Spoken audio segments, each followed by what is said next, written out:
Ya, jóvenes, me quedé pegada en en la última diapositiva porque se me cayó la internet. Eso suele pasar en esta clínica psiquiátrica, así que bueno, vamos que se puede.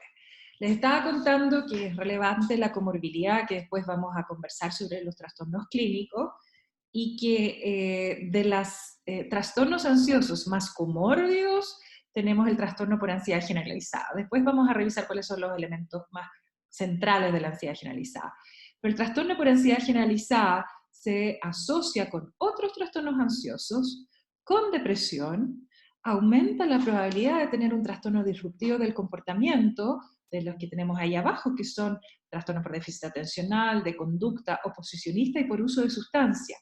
Entonces, cuando veamos las trayectorias de desarrollo patológico de los niños, podemos encontrar niños temerosos y disruptivos. Interesante.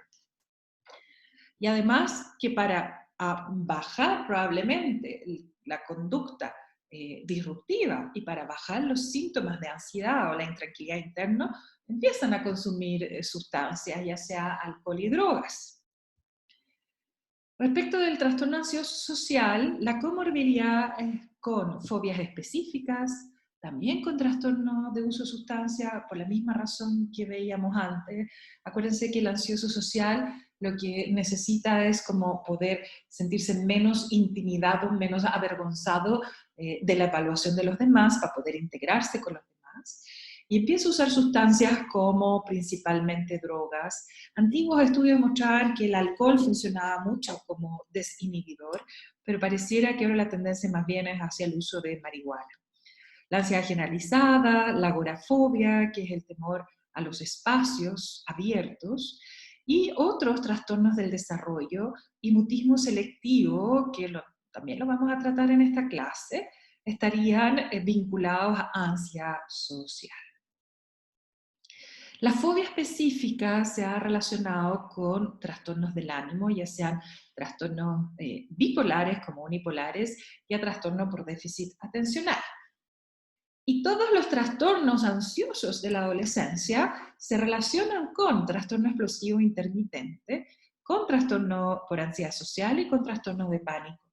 Es decir, se fijan que vamos teniendo una suerte combinada de desórdenes que son perturbadores de la experiencia emocional, pero también de la adaptación conductual.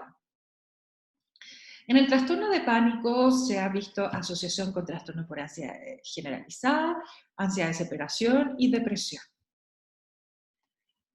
Volviendo entonces al concepto de comorbilidad, lo que ustedes necesitan conocer es eso, que los trastornos por ansiedad no van solos, van asociados con otros trastornos por ansiedad, con depresión y con trastornos disruptivos del comportamiento que traen como consecuencia juntita el trastorno por uso de sustancias. Entonces sería el gran concepto a aprender.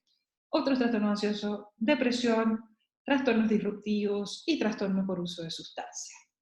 Entonces piensen en un panorama de estas comorbilidades.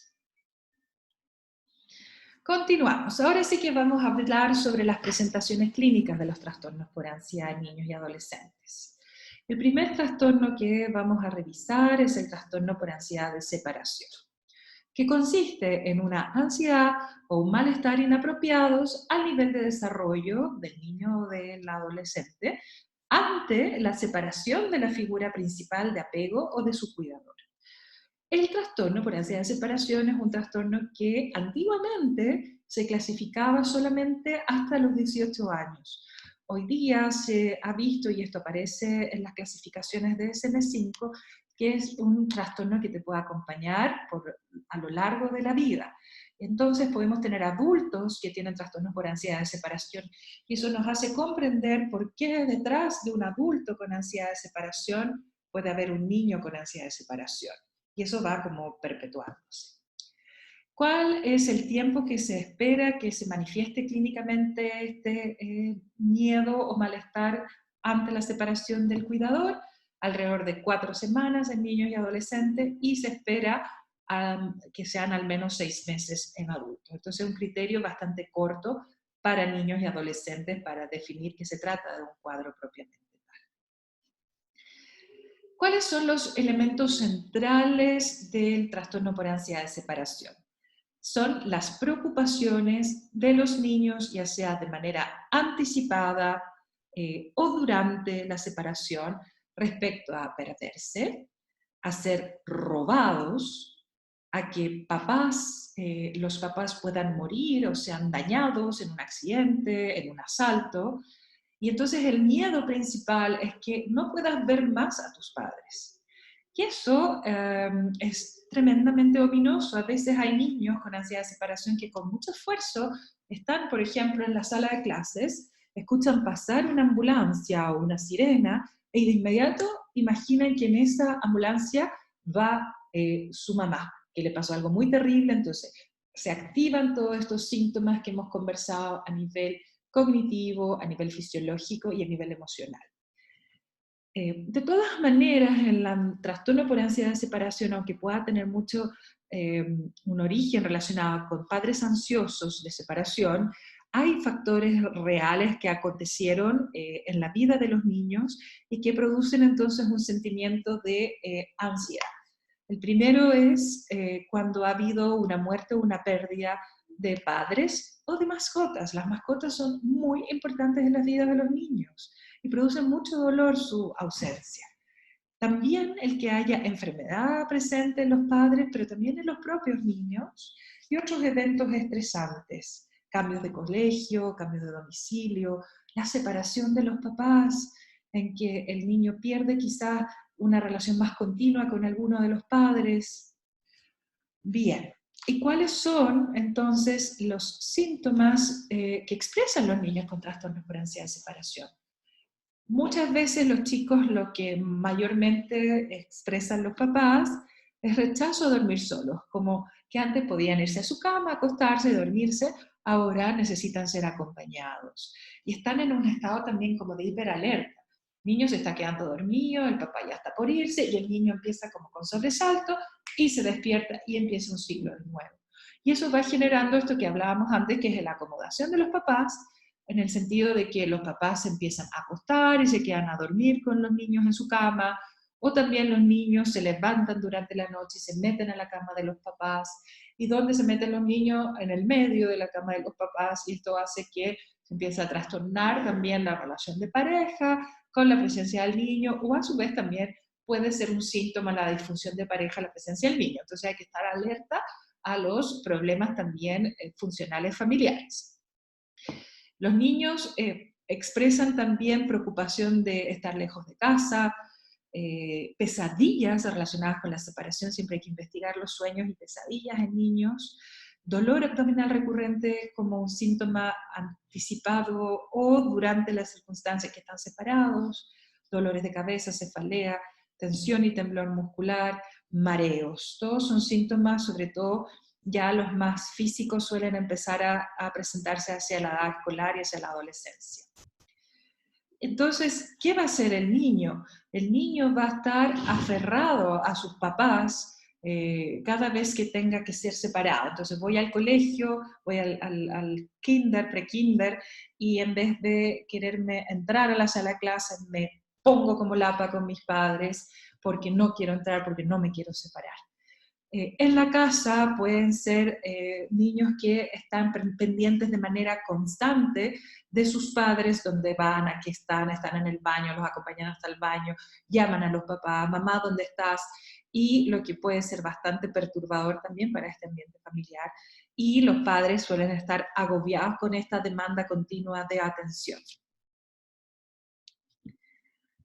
El problema no solo es que están en esta dinámica, ¿verdad?, de anticipar o de estar preocupados permanentemente con la separación, sino que se puede relacionar ya con problemas como consecuencia de esta ansiedad de separación. Una de ellas es el rechazo escolar, no querer ir al colegio por razones que no sean enfermedad, ¿sí?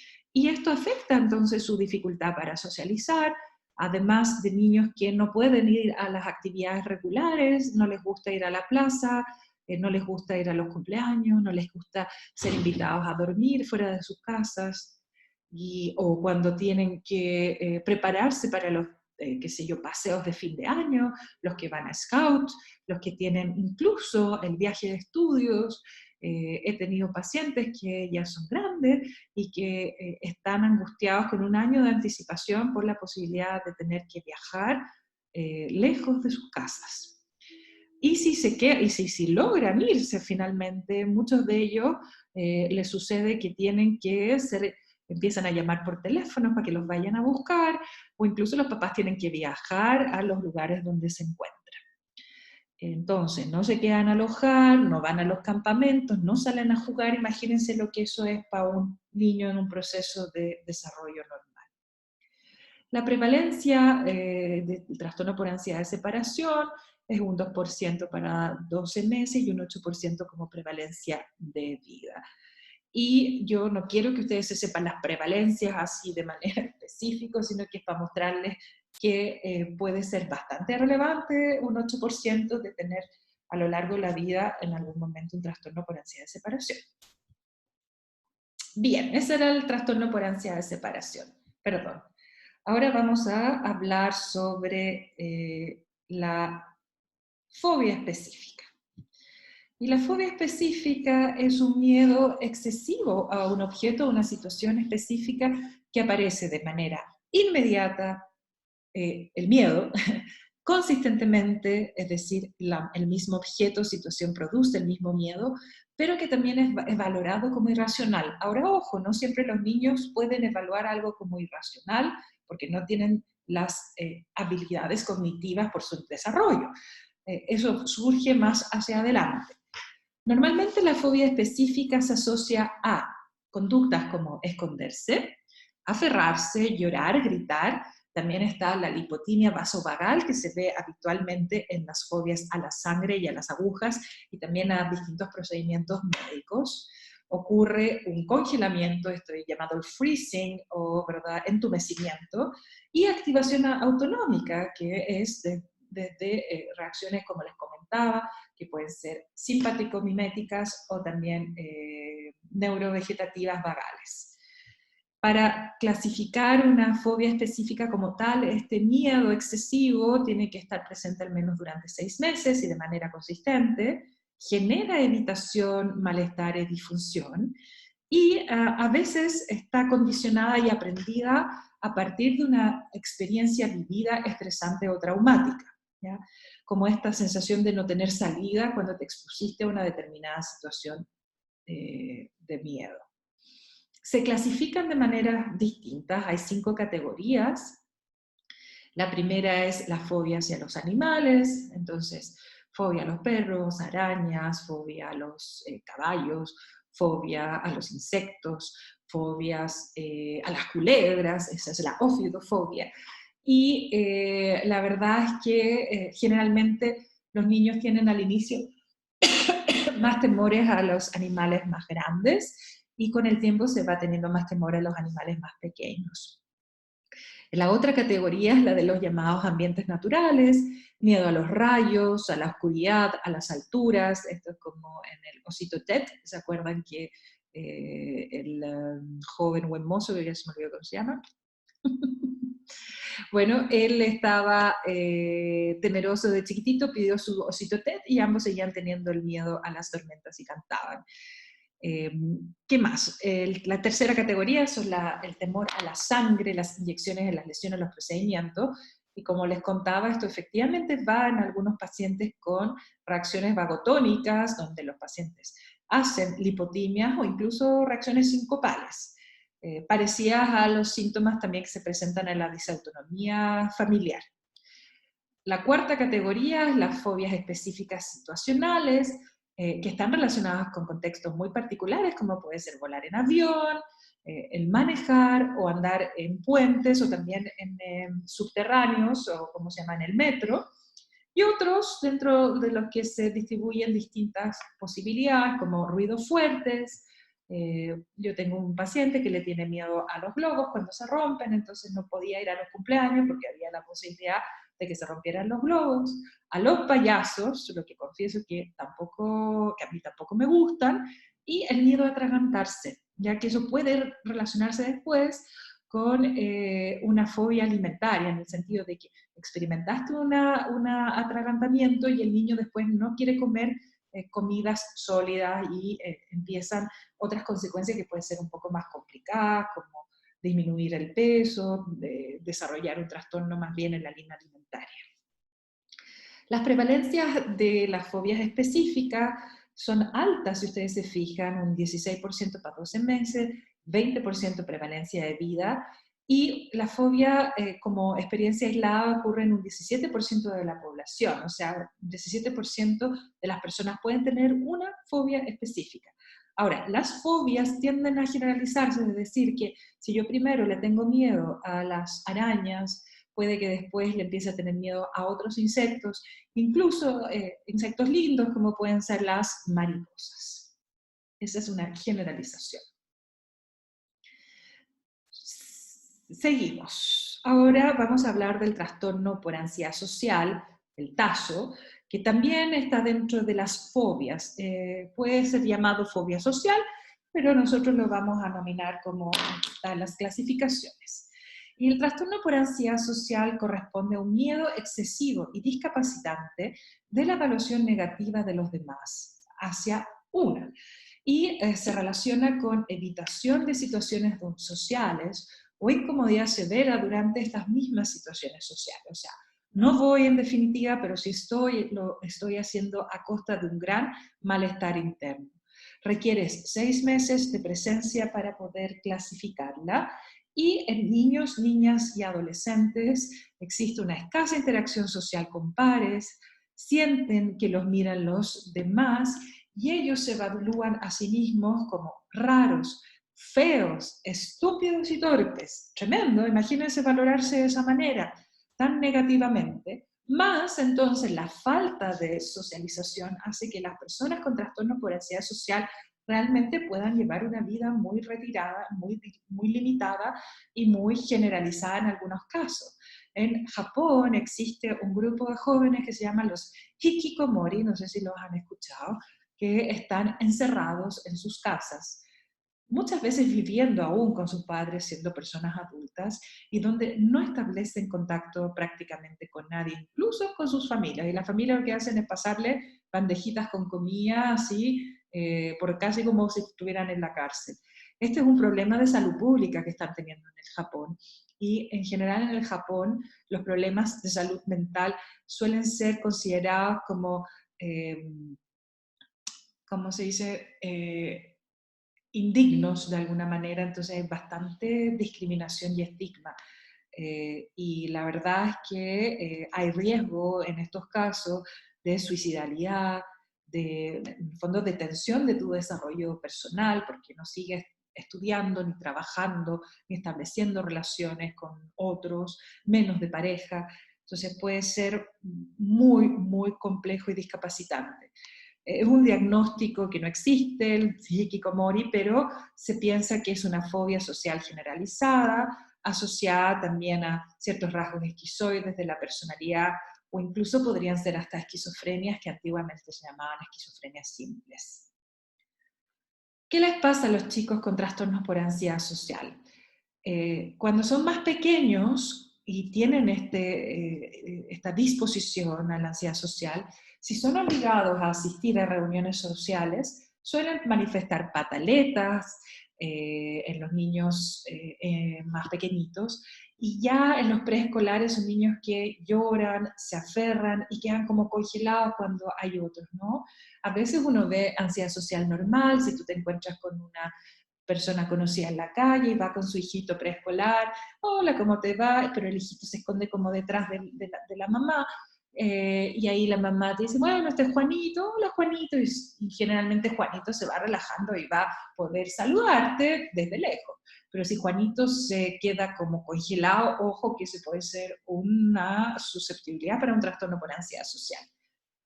¿Qué más les pasa? Tienen bajo contacto social, suelen tener posiciones rígidas corporales, por esta cosa como de que toman distancia, y entonces uno los encuentra un poco extraños. Hay diagnóstico diferencial allí con trastorno del espectro autista, Aunque hay algunos que dicen que algunos trastornos del espectro autista de alto funcionamiento también pueden tener trastorno por ansiedad social. Y hablan bajito.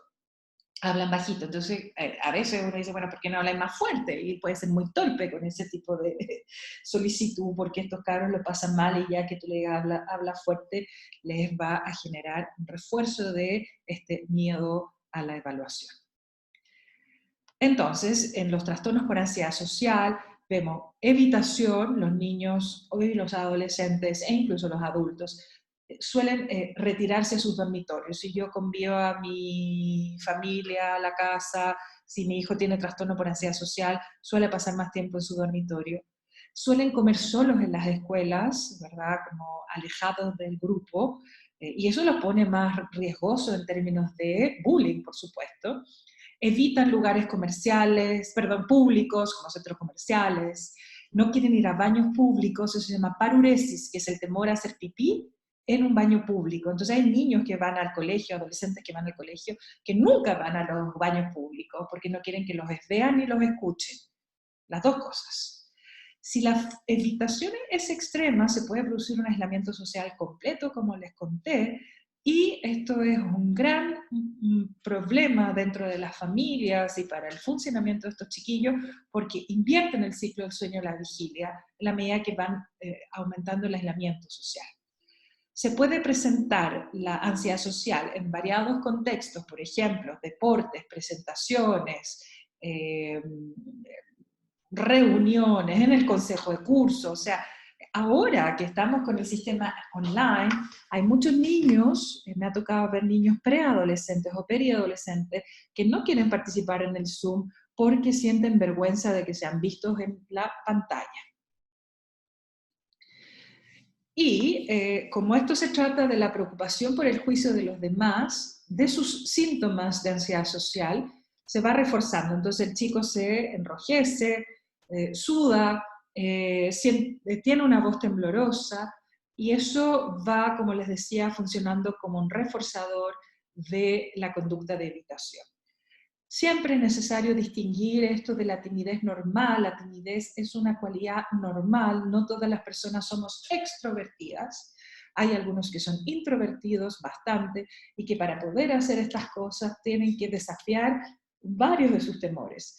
Hay una condición bien interesante, chicos, porque seguramente ustedes la han visto, que es la eritrofobia, que es ponerse rojo, pero no es el blushing completo, sino que es gente que se empieza a manchar, se pone roja aquí, después acá, va como hacia las orejas. Entonces también ese es señal de ansiedad social.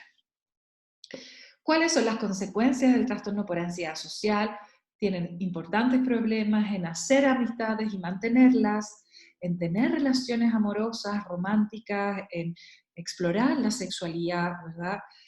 Aparece rechazo escolar por el miedo a la evaluación, rechazo a actividades extracurriculares y le genera un malestar significativo.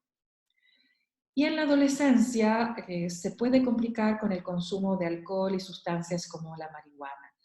Para la familia, dado que es un niño que no quiere salir para no exponerse, va a producir limitaciones en el esparcimiento y en general muchas veces lo que las familias tienden a hacer es empezar a dejar al niño adolescente solo en la casa, salen ellos y entonces ahí van aumentando este comportamiento, como les decía yo, de retiro, lo que no es bueno para el desarrollo de ese adolescente, por supuesto.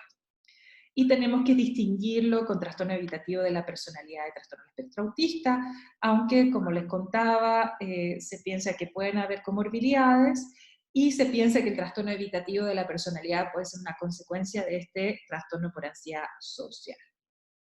Su prevalencia es de 8% en 12 meses y 9% de por vida, que tampoco es poco. Vamos a parar aquí para poder pasar a la segunda parte de los otros trastornos.